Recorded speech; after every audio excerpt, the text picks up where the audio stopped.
Hey y'all, I wanted to show you a little planting technique that I use that really put my mind at ease when it comes to dealing with rain. So the past few days we've been having lots and lots of rain come down. I mean several inches. And something that if you're new to getting into figs, you're going to hear about is, figs don't like wet feet, right? Which basically means that if fig roots are submerged in soil, or soil that gets super saturated and wet and stays wet, then they're at risk of root rot, which can kill your plant. And so obviously you don't want that to happen. And so when I first started planting my figs, I was in a bit of a panic because I was convinced that the roots were going to get overly saturated, rot, and then they'd be toast. But what I did was I started using mound planting. And so this is a really good example of one. So if I come down low, you can see that this is actually in a raised mound here.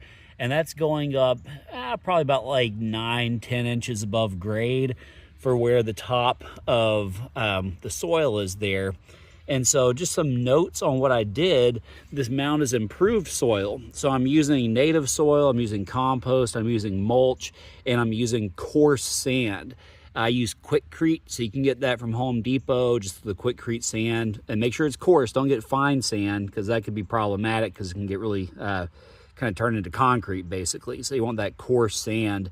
But you don't have to have an exact science. I try to keep it about like 30% native soil, 30% compost, and then about 20% sand, 20% mulch, all kind of mixed together. And you got a layer of mulch on top.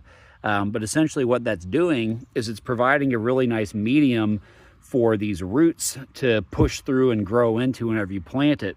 Because when you're dealing with the heavy clay soils like we have here in Central Texas, it can be a little bit tough sometimes because it can get compacted.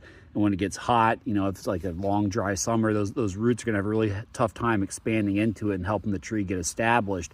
But if you can create this improved soil environment for your tree, then that's going to help it get that initial establishment in a lot more effectively, and it can kind of push out into your native soil over time. But you can do things to improve that too.